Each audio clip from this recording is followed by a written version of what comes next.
Live from New Delhi, you're watching DD India News Hour, India's voice to the world. I'm Siddharth Bharadwaj. Coming up in the next hour, India's global outreach on Operation Sindoor expands further as all party delegations engage with key figures in multiple nations, highlighting India's continued fight against terrorism.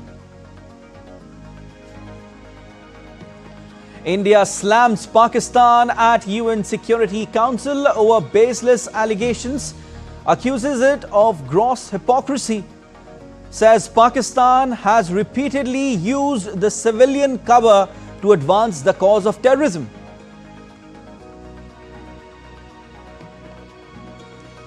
Russia and Ukraine begin a major prisoner exchange, a biggest swap where both sides received 390 people in the first stage, while Russia to present peace accord draft soon. US stocks stumble over 1% after Trump invokes EU tariffs. Apple dips 3% on iPhone tariff. Trump says he's not looking for a deal with the EU.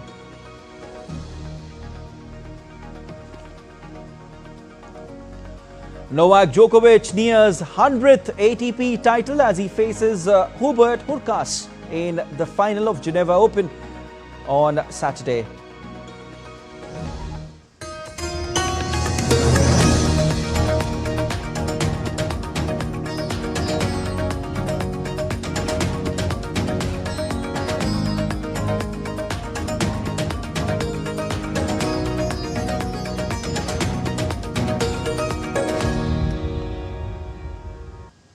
In line with his commitment to take all the states together as Team India for a Viksit Bharat, Prime Minister Narendra Modi will chair the 10th Governing Council meeting of Niti Aayog in New Delhi.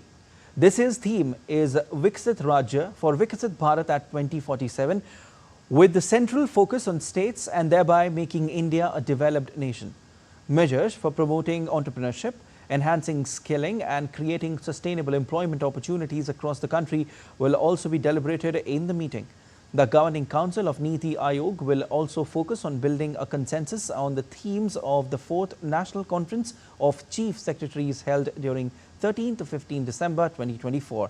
Recommendations were made during 4th National Conference of Chief Secretaries on the following 6 key themes: creating enabling ecosystem, focus on Tier 2 and 3 cities; manufacturing, creating enabling ecosystem, focus on Tier 2, 3 cities; services, MSME and informal employment, rural non-farm, MSME and informal employment; urban opportunities in green economy, renewable energy and opportunities in green economy, circular economy. The 10th Governing Council meeting will be attended by Chief Ministers and Lieutenant Governors of states and union territories, union ministers and the Vice Chairman, members and the CEO of Niti Aayog. India continues its global campaign against Pakistan-sponsored terrorism, with all party delegations engaged in diplomatic efforts and visiting key countries to spread the message of zero tolerance against terrorism. The Group 1 delegation, led by BJP MP Baijan Panda, including MPs from the BJP, AIMIM and other parties, along with former diplomats like Harsh Shringla, en route to Bahrain. Before departing, Baijan Panda highlighted that it is high time to ask the world to stay focused on terrorism. Bharat ने जो new normal set किया है पिछले दशक में, यह है कि आतंकवाद के लिए हमारा जीरो टॉलरेंस है।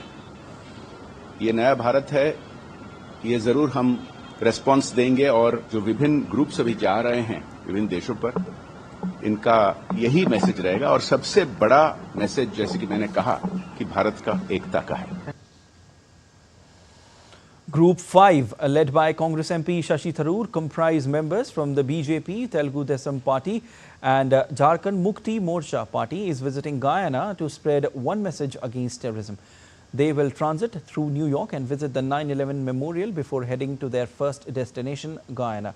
Before his departure, Shashi Tharoor said that the delegation will share India's stance on terrorism and tell the world how India has been suffering from the past many years. The reason we're going is to speak for the nation, to speak about this horrendous crisis we were subjected to, in which our country was attacked by terrorists in the cruelest possible way. We need to speak up with clarity and conviction for our country, for our response, and to give the world the message that we will not be silenced by terrorism. And we don't want the world to look away either. We don't want indifference to triumph over the truth. It's a mission of peace. It's a mission of hope. And it's a mission that will one day remind the world that India stands for all the values we need to preserve in the world today, of peace, of democracy, of freedom, and not of hatred, of killing, and of terror. While Group 6, led by DMK leader and MP Kanimori Karunanidhi, met leaders, thinkers and lawmakers in Russia, conveying India's message against terrorism.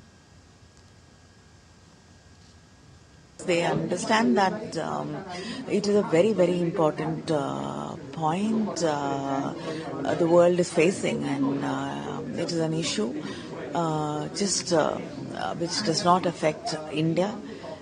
It affects the entire world, and no country should be harboring terrorists, training them or supporting them, or allowing them to use that country to create their base. All right. And DD India correspondent Akshay Dongre joins us live. Hi Akshay, a very good morning to you. One message goes out to the world from India, that this country has a zero tolerance policy against terrorism, and it's important for the world to know in depth, isn't it, Akshay? Well, absolutely. We have a zero tolerance policy, and we are now fighting a war that should have been fought by the world collectively. However, India has taken responsibility to punish the perpetrators of not only Pahalgam terror attacks, but also terror attacks that have rocked the entire world. Right. The action that had that was taken by India on 7th of May not only punished terrorists on the basis of their act of terror, that whether they acted against India or not, we were looking at terrorists who acted against humanity, and we punished them.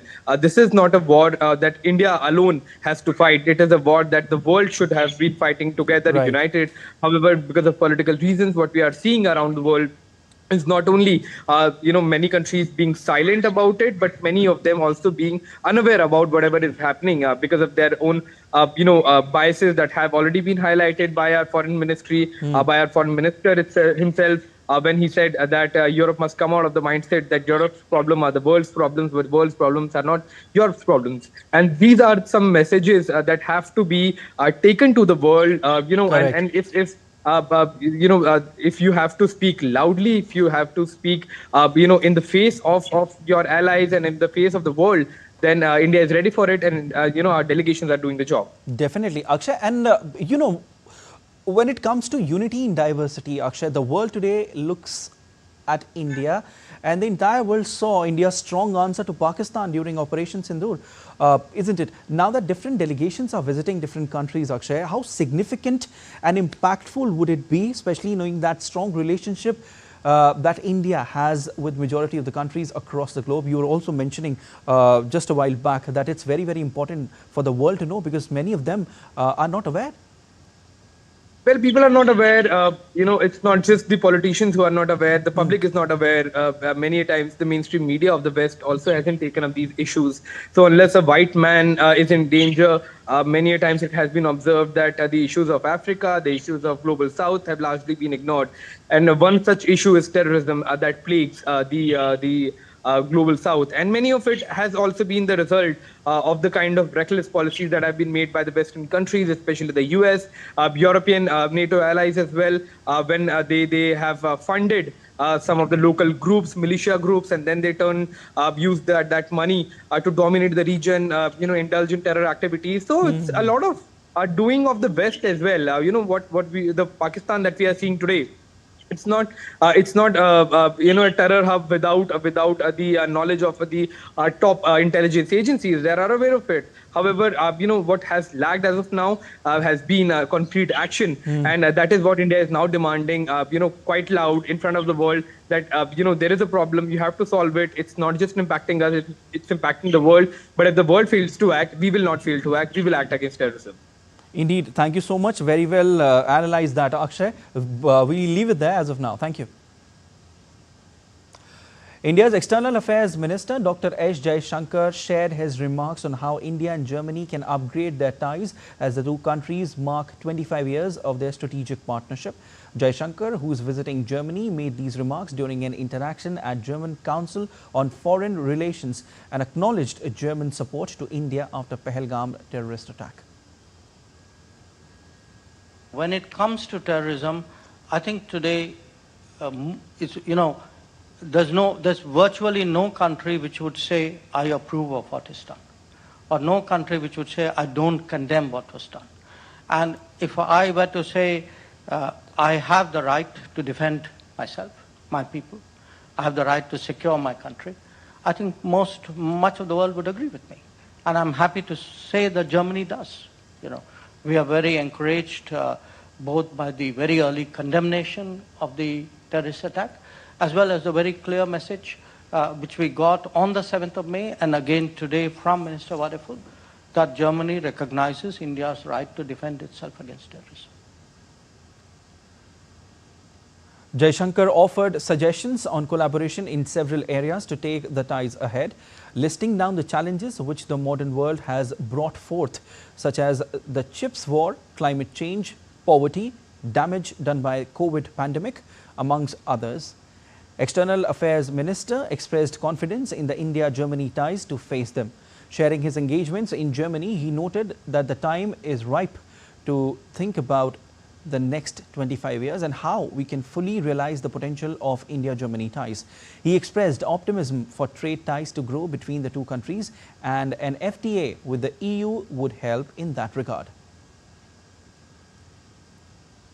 India and Germany are part of a group called G4, which has been trying to press for a much more contemporary United Nations. So there is a global agenda. There should be an effort for deeper conversations. We need to build up a stronger bilateral collaboration. And much of that, in my view, can be achieved or can be furthered by an expeditious conclusion of an India-European free trade agreement. A free trade agreement in today's context, particularly because for the European Union, in many ways it has been a very key pillar of its foreign policy engagements. To conclude an FTA agreement has a significance beyond trade, beyond investment, beyond economics. India called out Pakistan's grossly hypocritical behavior at the UN Security Council, saying a nation that makes no distinction between terrorists and civilians has no credentials to speak about protecting civilians. India's permanent representative to the UN, Ambassador P. Harish, was addressing the UNSC open debate on Friday under the agenda item Protection of Civilians in the Armed Conflict. He highlighted that the Pakistani army deliberately shelled Indian border villages earlier this month, killing civilians and intentionally targeted places of worship. Earlier, Pakistan's ambassador at the UN, Asim Iftikhar Ahmed, in his remarks at the debate, raised the Kashmir issue and spoke about the recent conflict between India and Pakistan. In a strong response, Harish said India has experienced decades of Pakistani-sponsored terrorist attacks across our borders. Further, India told the Security Council that earlier this month, the Pakistani army deliberately shelled Indian border villages, killing more than 20 civilians and injuring more than 80.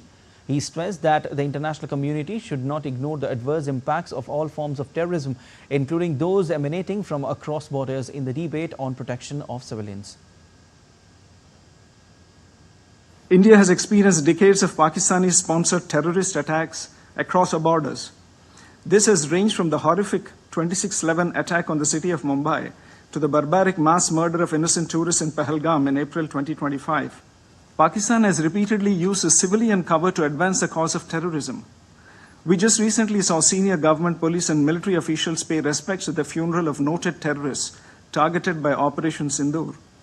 A nation that makes no distinction between terrorists and civilians has no credentials to speak about protecting civilians. There was intentional targeting of places of worship, including gurudwaras, temples and convents, as well as medical facilities. To preach at this body after such behavior is grossly hypocritical. Let us be clear. Protection of civilians should not serve as an argument for protection of UN-designated terrorists. Ambassador Harish exposed Pakistan's disinformation campaign on Indus Waters Treaty at UN, explaining why IWT was put into abeyance legally due to Pakistan's state-sponsored terrorism in India's Jammu and Kashmir.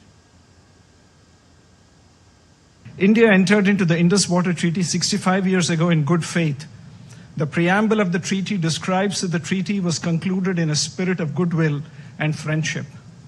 Throughout the 6.5 decades, Pakistan has violated the spirit of the treaty by inflicting 3 wars and thousands of terror attacks on India. However, Pakistan has continued to block consistently any changes to this infrastructure and any modifications to the provisions which is permissible under the treaty. In fact, in 2012, terrorists even attacked the Tulbul navigation project in Jammu and Kashmir. These cynical acts continue to endanger safety of our projects and lives of civilians. It is against this backdrop that India has finally announced that the treaty will be in abeyance until Pakistan, which is a global epicenter of terror, credibly and irrevocably ends its support for cross-border terrorism. India has intensified its diplomatic efforts to get Pakistan re-included in the Financial Action Task Force grey list. The move comes after the terror attack in Pahalgam, Jammu and Kashmir on April 22, 2025, in which 26 innocent civilians lost their lives. India is preparing to present a detailed dossier at the FATF plenary session meeting to be held in France in June 2025. The dossier will contain evidence of Pakistan's repeated failure to stop terror financing and misuse of international funds. Pakistan has not taken effective action against UN-designated terrorist groups such as Lashkar-e-Taiba and Jaish-e-Mohammed. Pakistan was previously on the FATF grey list from 2018 to 2022, due to which it faced difficulties in assessing international financial assistance. India argues that the decision to remove Pakistan from the grey list was premature, as it is still not fully capable of stopping terrorism financing. Being included in the grey list can have a profound impact on Pakistan's economy, as it reduces the confidence of international banks and financial institutions, making it difficult to obtain investments and loans. India plans to strongly raise this issue before the member countries of FATF. These countries include countries like America, United Kingdom, Japan and India. India needs the unanimous support of all member countries to get its point across. For this, India has already started bilateral discussions with many countries and is raising its concerns at global forums. India has also recently raised allegations of Pakistan sponsoring terrorist activities at the United Nations and other international forums. This issue is also important for global counter-terrorism efforts. And still to come on DD India News Hour.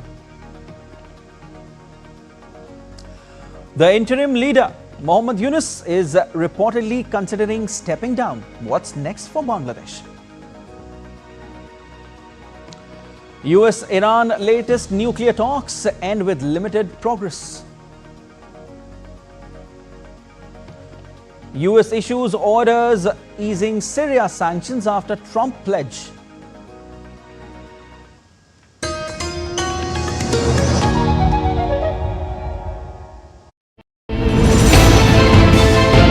Geopolitics and trade deals. Economic challenges amid development. Hard work and the path to prosperity. It's the economy always. Between walkers, money is what money does and says. Supply creates its own demand. Between the bulls pulls and bears tears. When supply chains globalization and India rises to the podium. We'll get you centered with the economic brief at 8 p.m. every Thursday on DD India.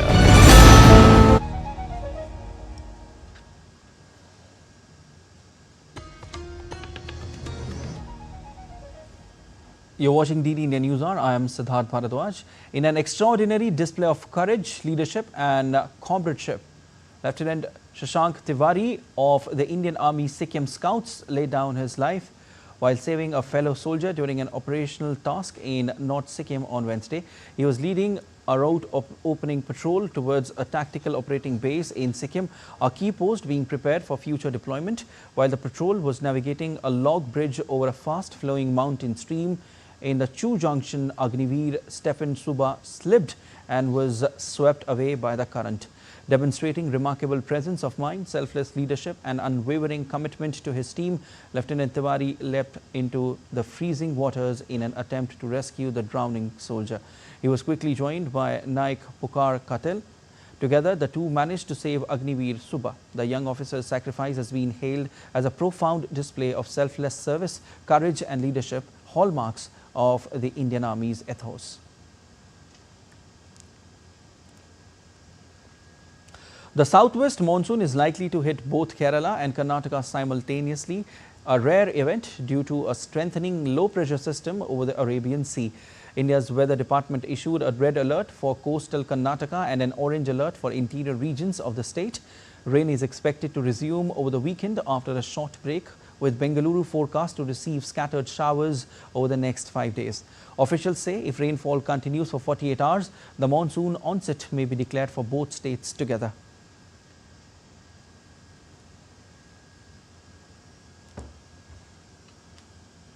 Moving on to another story, Bangladesh's interim administration is facing deepening instability as political tensions escalate. Mohammad Yunus, the interim leader, is reportedly considering stepping down. Media restrictions too are silencing dissent in an already volatile landscape. An undercurrent of discord seems to be coming to the surface. More in this report. The political climate in Bangladesh is getting rough.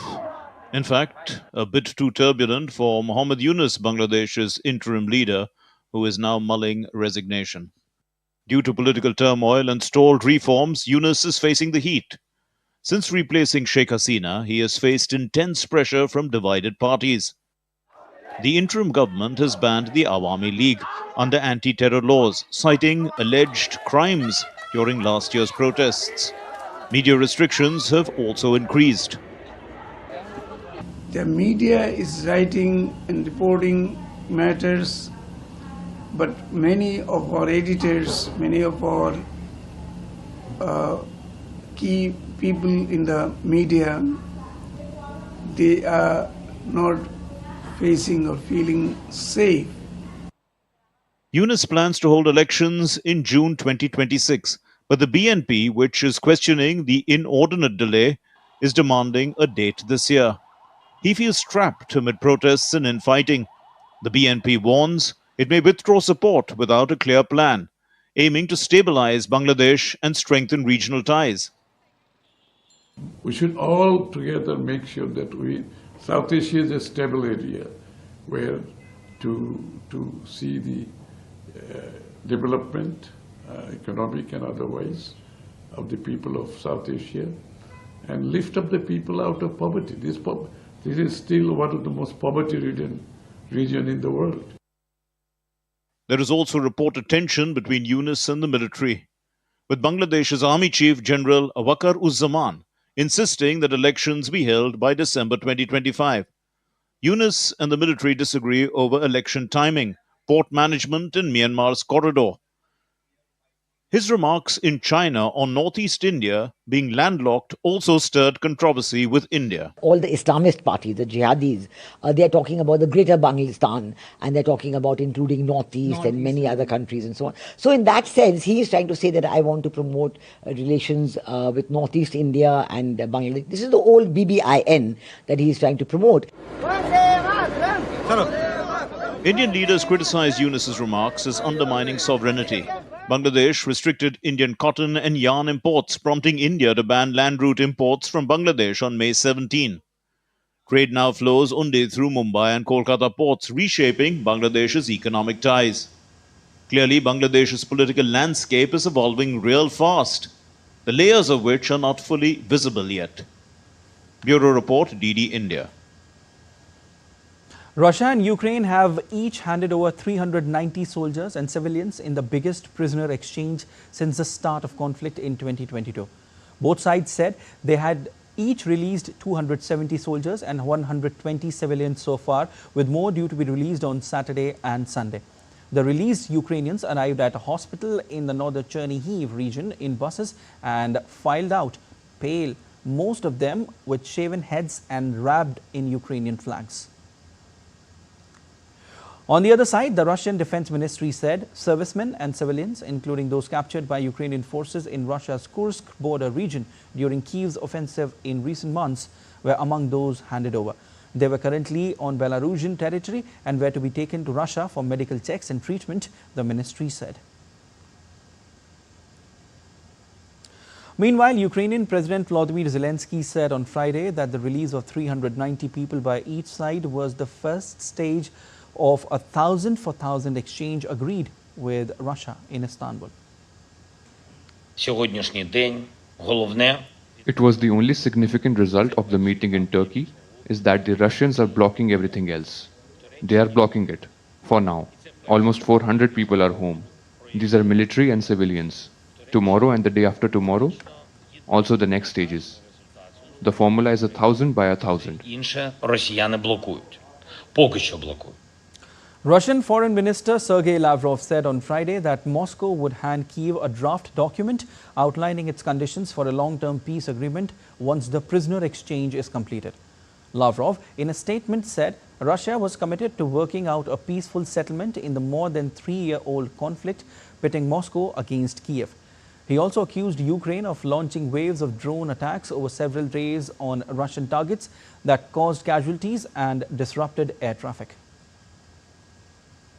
As soon as the exchange of prisoners of war is completed, we will be ready to hand over to the Ukrainian side the draft of such a document that the Russian side is currently finalizing. As soon as the exchange of prisoners of war is completed, we will be ready to hand over to the Ukrainian side the draft of such a document that the Russian side is currently finalizing. Iran and the United States concluded a 5th round of high-stakes nuclear talks in Rome on Friday with limited but inconclusive progress. The discussions were led by Iranian Foreign Minister Abbas Araghchi and U.S. Special Envoy to the Middle East, Steve Witkoff. Oman played the role of indirect mediator throughout the negotiations. Iranian Foreign Minister Abbas Araghchi said there was potential for progress in the negotiations after Oman made several proposals, but the talks were complicated and more discussions were needed.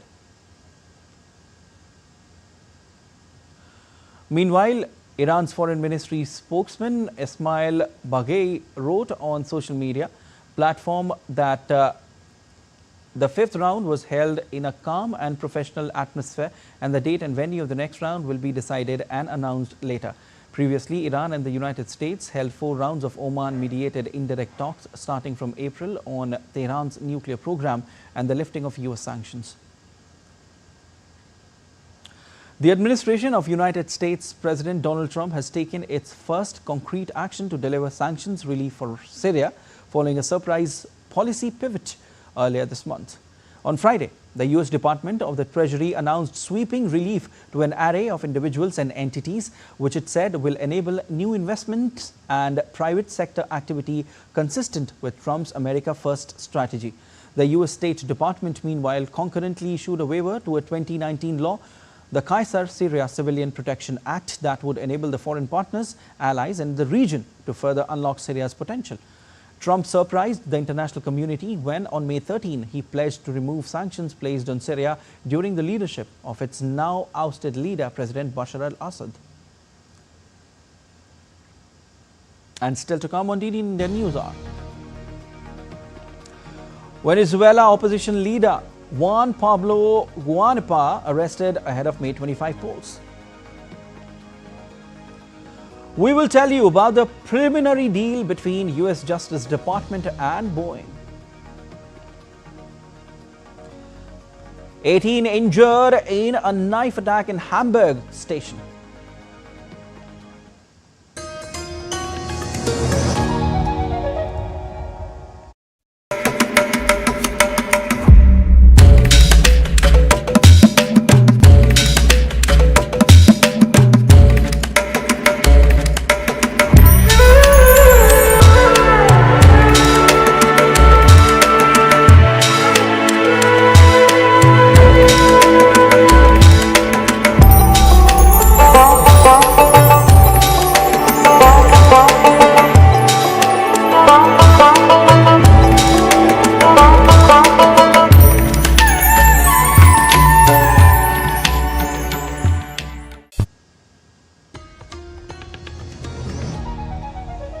You're watching DD India News Hour. I am Siddharth Bharadwaj, and a quick recap of headlines. India's global outreach on Operation Sindoor expands further as all-party delegations engage with key figures in multiple nations, highlighting India's continued fight against terrorism. India slams Pakistan at UN Security Council over baseless allegations, accuses it of gross hypocrisy, says Pakistan has repeatedly used the civilian cover to advance the cause of terrorism. Russia and Ukraine begin a major prisoner exchange, a biggest swap where both sides received 390 people in the first stage, while Russia to present peace accord draft soon. US stocks stumble over 1% after Trump invokes EU tariffs. Apple dips 3% on iPhone tariff. Trump says he's not looking for a deal with the EU. And Novak Djokovic nears 100th ATP title as he faces Hubert Hurkacz in the final of Geneva Open on Saturday. US President Donald Trump threatened to ratchet up his trade war again on Friday, pushing for a 50% tariff on European Union goods starting June 1st. Trump also unleashed a broadside against smartphone makers, including US tech giant Apple, threatening them with new duties of 25% if they do not move production to the United States. Trump first raised the issue of EU tariffs, telling reporters in the Oval Office that there was nothing the European Union could do to change his mind. I'm not looking for a deal. I mean, we've set the deal, it's at 50%. But again, there is no tariff if they build their plant here. Now, if somebody comes in and wants to build a plant here, I can talk to them about a little bit of a delay. But, while they're building their plant, which is something I think that would be appropriate, maybe, we'll determine that. In a separate message posted Friday, Trump blasted Apple boss Tim Cook for failing to move iPhone production to the United States despite repeated requests, insisting the European Union was committed to securing a deal that worked for both sides. EU Trade Chief Maros Sefcovic spoke with US Trade Representative Jameson Greer and US Commerce Secretary Howard Lutnick. The European Commission urged US to bring respect, not threats. Stock markets dropped Friday after US President Donald Trump unleashed his latest trade threats of massive tariffs on Apple products and imports from the European Union. Wall Street's main indexes spent on the entire session in the red. The biggest loser of the three was the Nasdaq, weighed down by a 3% fall in Apple. Paris and Frankfurt ended with losses of around 1.5%, with shares in luxury and car companies. London's FTSE 100, which initially rose, also ended in the red. Germany's DAX had also been higher earlier in the day as German economic growth data was revised up. Oil prices rebounded, meanwhile having earlier dropped by around 1%, while the dollar remained under pressure. US President Donald Trump's administration appealed a federal judge's block on mass layoffs by federal agencies, a key piece of the Republican president's plans to downsize the government. In an order late on Thursday, U.S. District Judge Susan Elston barred agencies from mass layoffs pending the outcome of a lawsuit by unions, non-profits and municipalities, saying Trump needed permission from Congress before reorganizing federal agencies.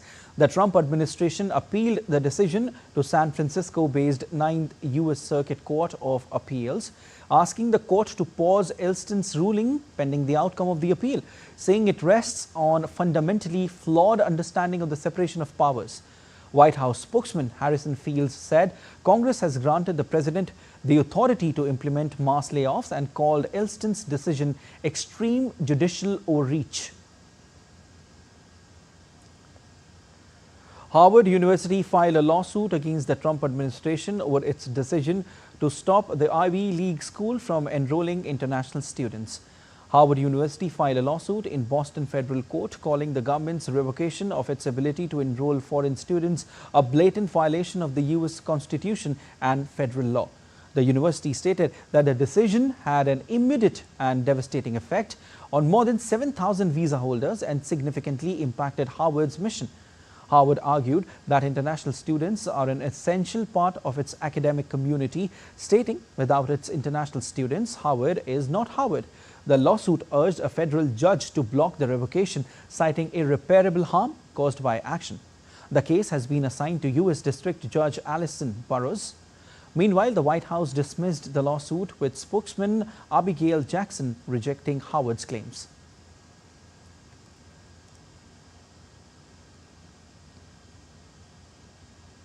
A federal judge ordered the Trump administration on Friday to facilitate the return of a Guatemalan man who said he was deported to Mexico despite fearing he would be persecuted there after officials acknowledged making a mistake in his case. The ruling marks the latest instance of a judge ordering President Donald Trump's administration to facilitate the return of a migrant swept up in the Republicans' efforts to carry out mass deportations as part of his hardline immigration agenda, following a mistake in an individual's case.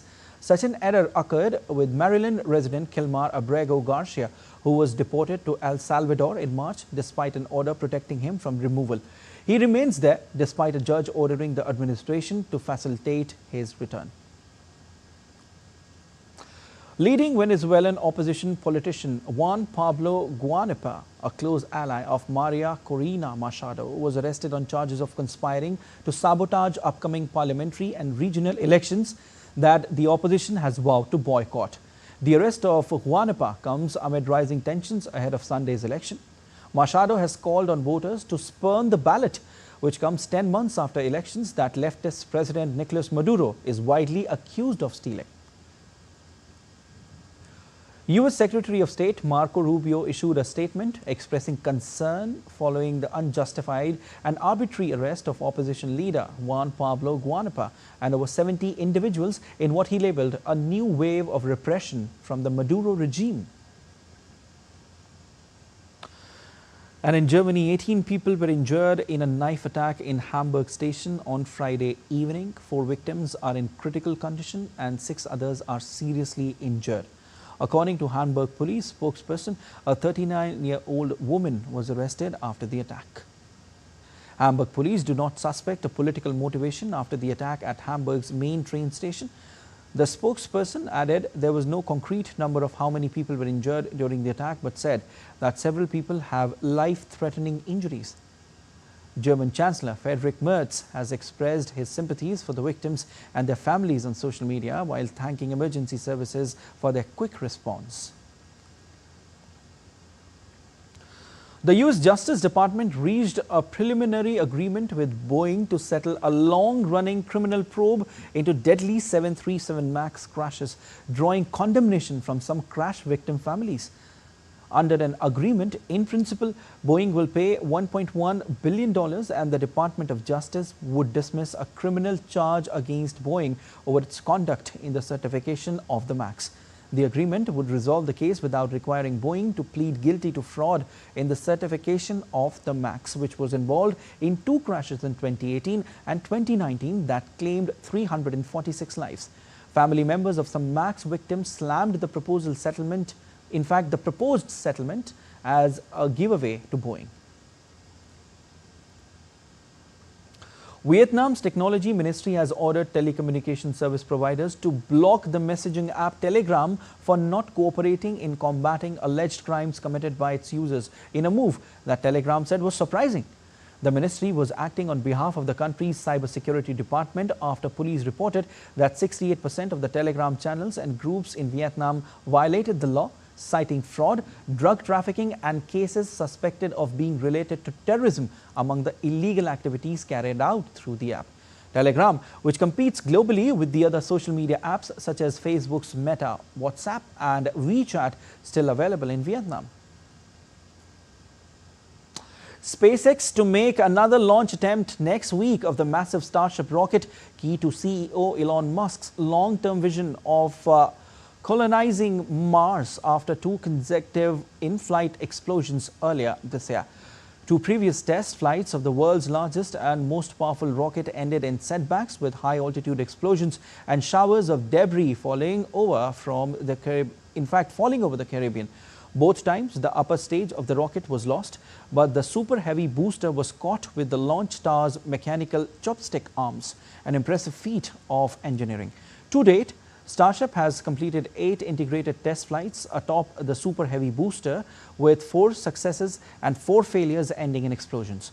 For this new flight, SpaceX will reuse one of the recovered Super Heavy boosters for the first time. Australian authorities have started clean-up efforts on Saturday after floods claimed 5 lives and inundated more than 10,000 properties in the country's southeast. The New South Wales Emergency Service Agency said damage assessments were underway in the state for the mid-north coast region after the floods that cut off towns, swept away livestock and destroyed homes this week. At their peak, the floods isolated around 50,000 people. Prime Minister Anthony Albanese, forced on Friday to cancel a trip to Tari due to floodwaters, said it was awful to hear the news of more loss of lives.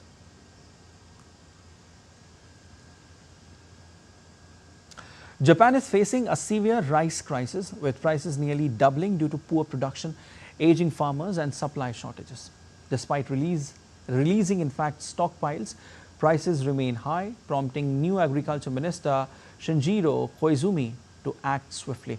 With rice deeply tied to Japanese culture, soaring costs are intensifying political pressure ahead of July elections. Rabindra Chauhan brings you more.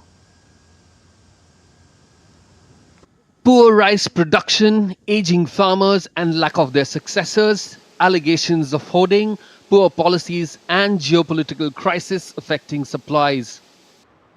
Japan is grappling with a rice crisis as prices have nearly doubled over the past year due to inflation and supply shortages. Despite tapping into government reserves, prices remain high, with Koshihikari rice reaching 5,000 yen or $35 for 5 kgs. In April, rice prices rose 98.4% year-on-year, following a 92.5% increase in March. The rice price hike is really troublesome. Rice is something we eat every day. People can't do without rice, so food price hikes are the biggest headache. Japan's new agriculture minister Shinjiro Koizumi has pledged to quickly release rice from stockpiles to control soaring prices and limit reliance on exports. His appointment follows the resignation of Taku Ito, who stepped down after public backlash over his remarks that he never had to buy rice due to gifts from his supporters. Japan's current rice crisis is driven by multiple factors.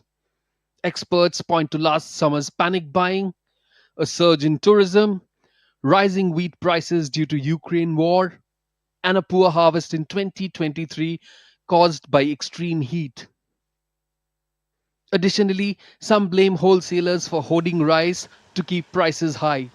Some experts also say rice production has declined due to long-standing policies to reduce cultivation and an aging farming population, with most farmers over 60 and lacking successors. Rice is more than a staple food in Japan. In fact, it's deeply woven into the nation's culture and identity. The current surge in prices has reignited public frustration, placing mounting pressure on Prime Minister Shigeru Ishiba ahead of the July elections. With Rabindra Chauhan, Amit Mukherjee for DD India. And still to come on DD Indian News Hour. We will tell you all about Wings India 2026 as India's aviation industry touches stratosphere. In IPL, in-form Punjab Kings take on eliminated Delhi Capitals on Saturday. Powerful aura of Indian cinema at Cannes as Neeraj Gewan's Homebound gets standing ovation.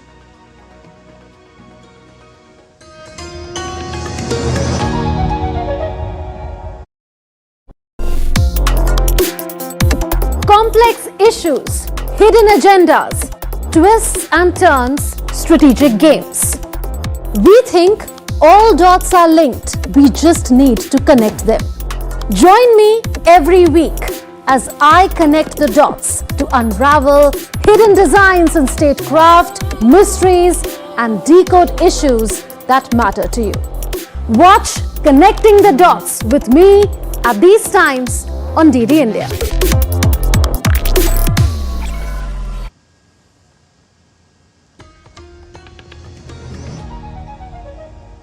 You're watching DD India News Hour. I am Siddharth Bharadwaj. The Ministry of Civil Aviation and FICCI have launched the curtain raiser for Wings India 2026 in New Delhi. The event unveiled the official brochure, promo video and mobile app. Union Minister Ram Mohan Naidu reaffirmed India's aviation vision and global commitment. DD India's Tapas Bhattacharya with more details.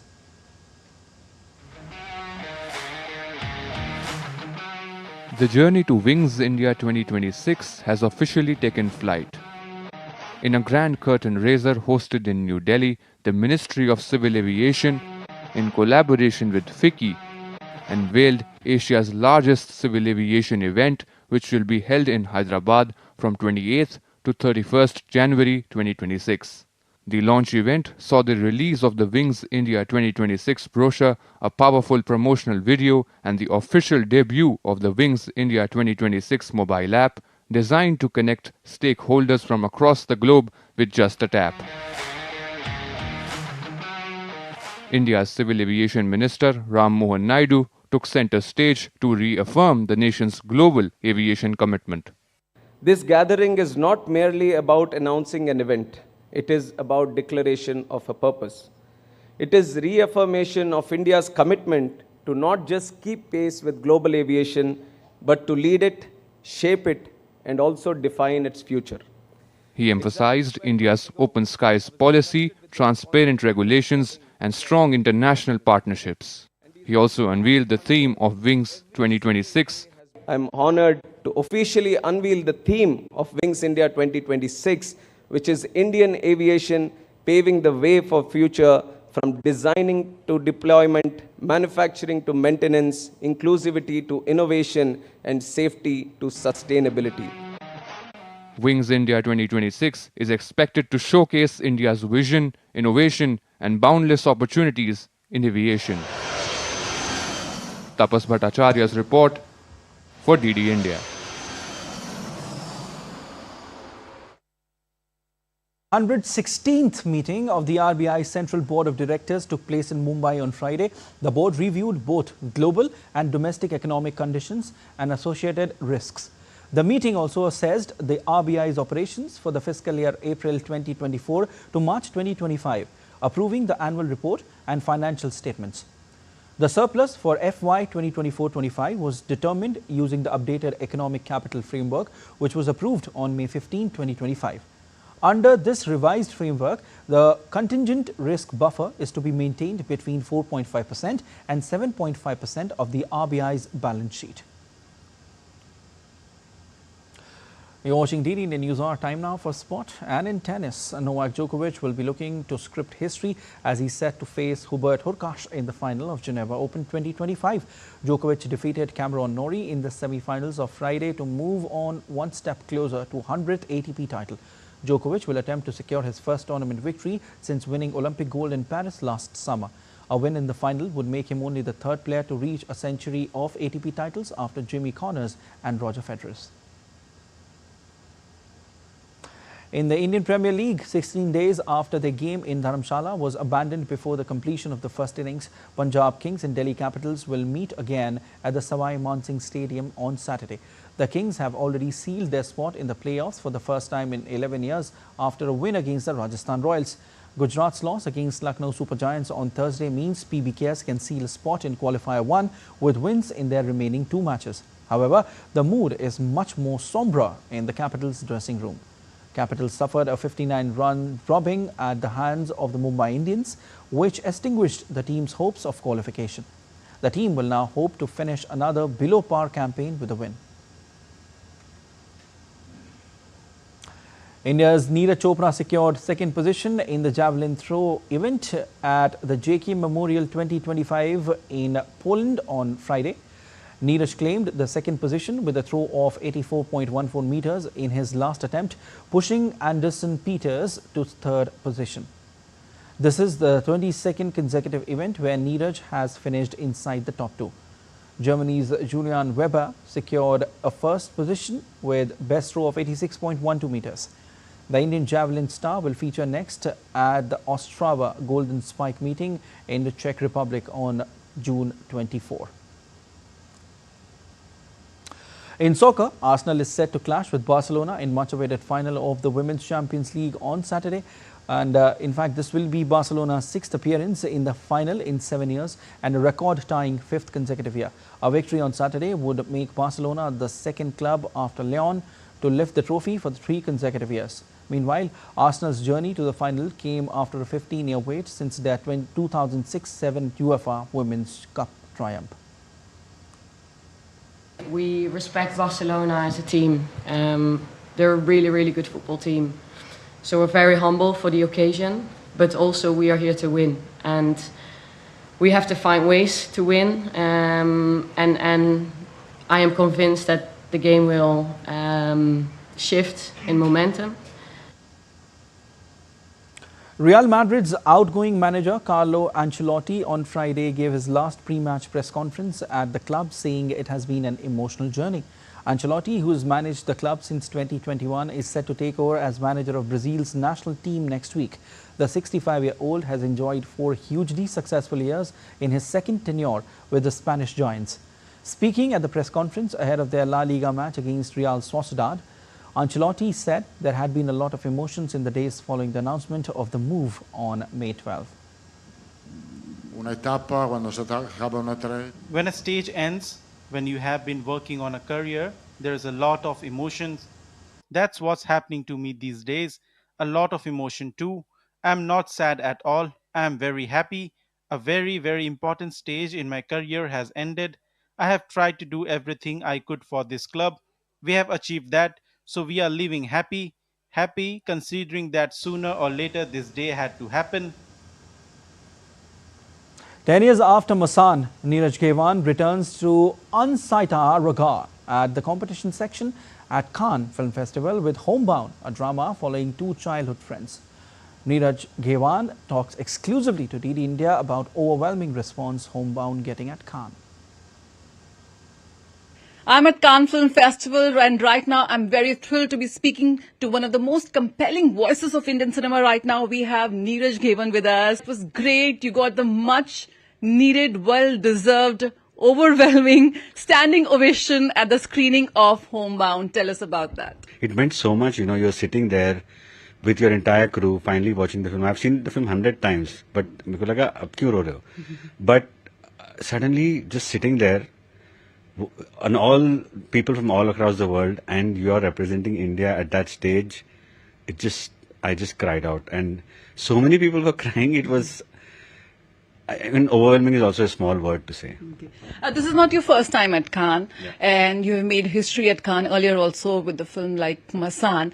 So tell me, what's so special about Homebound? This kind of story relates with everyone. So I think that is what was special for them. How was working with this team, which come very different, contrasting journeys both of you have, Karan Johar and Neeraj? You know, I feel that I was blessed to have these people around. I'm just saying, for Karan Johar, the biggest producer in India and with the biggest studio, to back this film is something that nobody is talking about. It's a very big thing for me. You are representing Indian cinema here. So how symbolic is it, and how Indian cinema is really creating waves at Cannes Film Festival or any other festival around the world? Absolutely. I think also we have to acknowledge the big thing that happened last year was Payal Kapadia's film, which actually broke the jinx that we will never get selected in the main competition. She made it to the main competition, also won the top prize. She just broke the ceiling for all of us, and she has paved the way. So even this time when I came back, it felt like a homecoming for me, because I've come back after 10 years to the same place where it all started for me. That is Mr. Neeraj Ghewan here at Cannes, making India proud with amazing film called Homebound, which is taking Indian cinema around the world. With camera person Sumit, this is Jaya Sinha reporting for DD India from Cannes. That's all for this edition of DD India News Hour, but let us know your thoughts on the news of the day. For those on the go, you can get all the latest news and updates from India and across the world on DD India mobile app. The app is available on both Android and iOS platforms, and you can scan the QR code on the screen to download now. We'll be back with more news as it breaks here on DD India. I'm Siddharth Bharadwaj from all of us here in Delhi. Thanks for watching DD India News Hour.